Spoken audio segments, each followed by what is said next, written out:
Toca o sino à meia-noite. Algumas sombras começam a aparecer, a sair de dentro de suas casas, vão chegando, cada um com a sua família, na praça da grande catedral de Florença.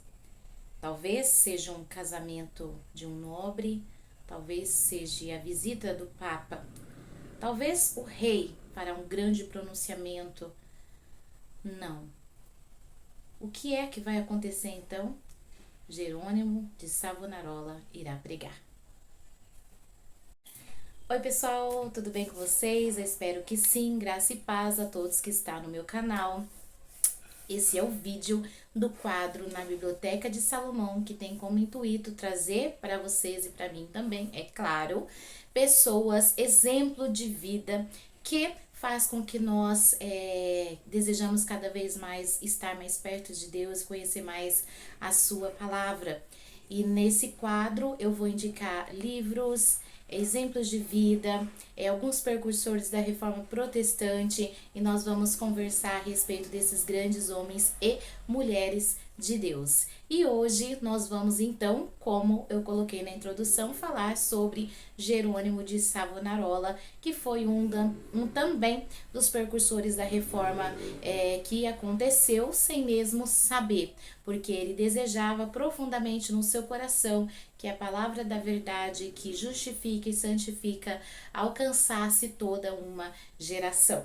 Então hoje nós vamos falar sobre Jerônimo de Savonarola. Antes, porém, eu gostaria de pedir para vocês que não se esqueça de se inscrever no canal, pode ser logo agora para você não se esquecer, e também deixar o seu joinha, o seu comentário, o seu gostei, que vai ser muito útil para mim, tá bom? Deus abençoe muito a sua vida. Jerônimo de Savonarola nasceu em 21 de setembro de 1452 na cidade de Ferrara, na Itália.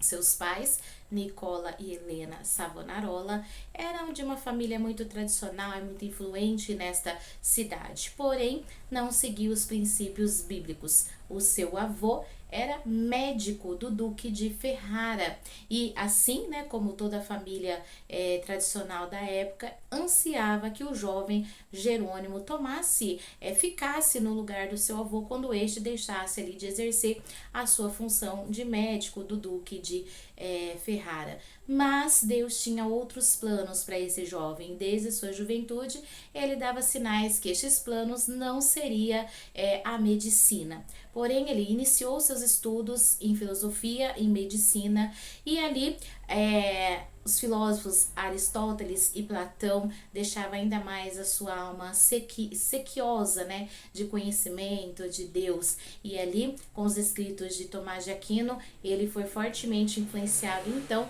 a começar ali a olhar com mais entusiasmo para as coisas de Deus e para a Bíblia Sagrada.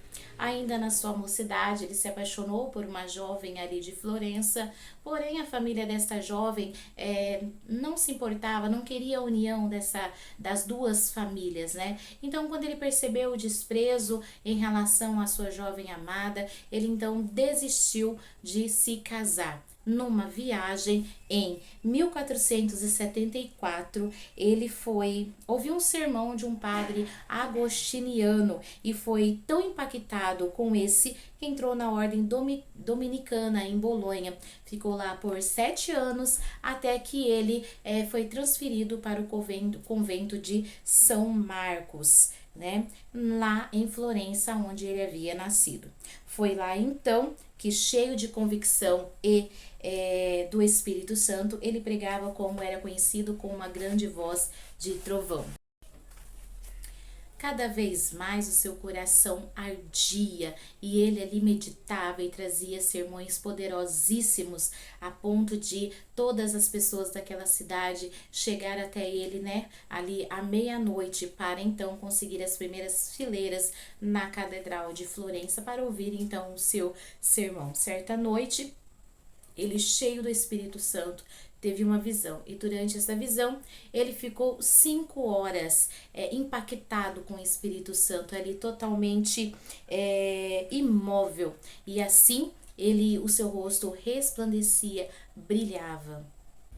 Lourenço de Médici era o governador da cidade de Florença. Ele tentou de todas as formas ali impedir, parar, interromper as pregações de Jerônimo. Todavia, o Jerônimo não se deixou ser convencido por todas as ofertas, por todas as formas que Lourenço agiu para que ele parasse de pregar. Ele tentou de todas as formas, desde ser inimigo a ser amigo, para que Jerônimo parasse de pregar contra o pecado e principalmente ali contra algumas coisas ruins que ele estava fazendo ali sendo governador.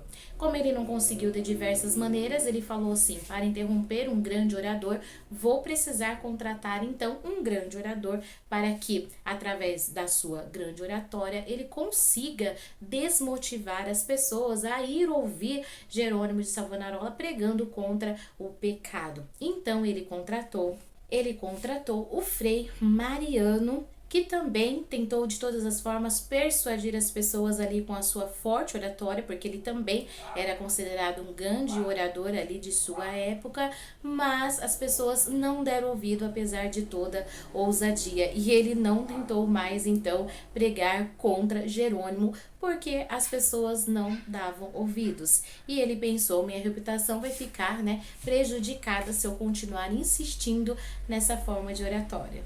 Nessa época, Jerônimo profetizou que Lourenço, o Papa e o rei de Nápoles iriam morrer ainda naquele ano. E assim sucedeu. Então, dando mais ainda ênfase nas palavras de Jerônimo, e as pessoas ficavam ali boca aberta. Após a morte de Lourenço, o rei Carlos VIII invadiu a cidade de Itália e ali Savonarola ele teve ali uma grande influência também, porque ele havia então profetizado que aqueles acontecimentos iriam acontecer, e as pessoas cada vez ficavam ali mais atemorizadas e com profundo respeito a Jerônimo. Foi nesse momento que todas as pessoas ali da cidade de Florença queriam então servir ao Senhor, e ali num determinado momento as pessoas, as crianças, elas começaram a buscar coisas que eram anticristãs, anti-bíblicas, máscaras carnavalescas, objetos sagrados a outros deuses, livros que eram considerados na época obscenos, Então ali eles fizeram uma grande fogueira na praça de Florença, que alcançou 20 metros de altura.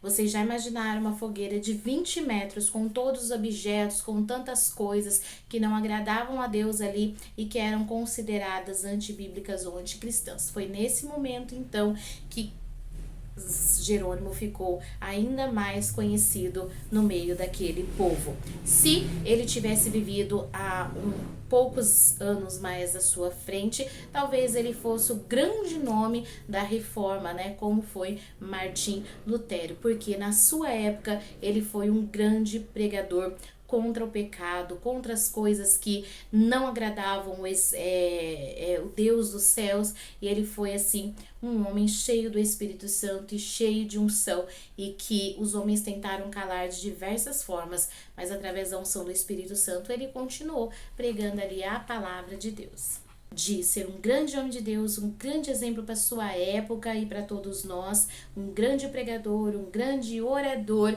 Ele viveu apenas 45 anos nessa terra e mesmo assim deixou um legado muito grande de fé, de esperança e de exemplo de boas atitudes, de palavra, de santificação e de que nós precisamos alcançar o reino de Deus. Foram 45 anos que ele aqui nessa terra viveu, pregou e infelizmente depois dos 45 anos ele foi então levado à morte.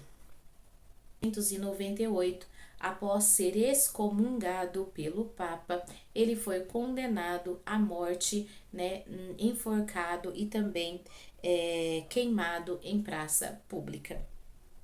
Quando ele estava ali, já perto de sucumbir, à sua morte, ele falou a famosa frase: muito mais sofreu o meu Jesus. Deixou um legado de se alimentar profundamente com a palavra de Deus, e nas notas de rodapé da sua Bíblia se encontrava ali vários textos a qual ele meditava, e também os seus livros, né? Foi um legado que ele deixou para todos nós sobre a humildade, a oração, o amor, e até hoje continua sendo uma grande influência para os nossos dias.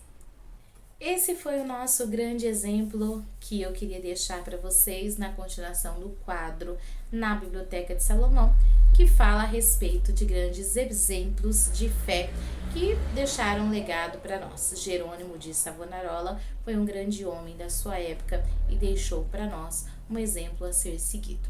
Se você gostou, compartilhe esse vídeo com mais pessoas e que Deus abençoe poderosamente a sua vida. Fique com Deus e até mais, se Deus assim nos permitir. Graça e paz.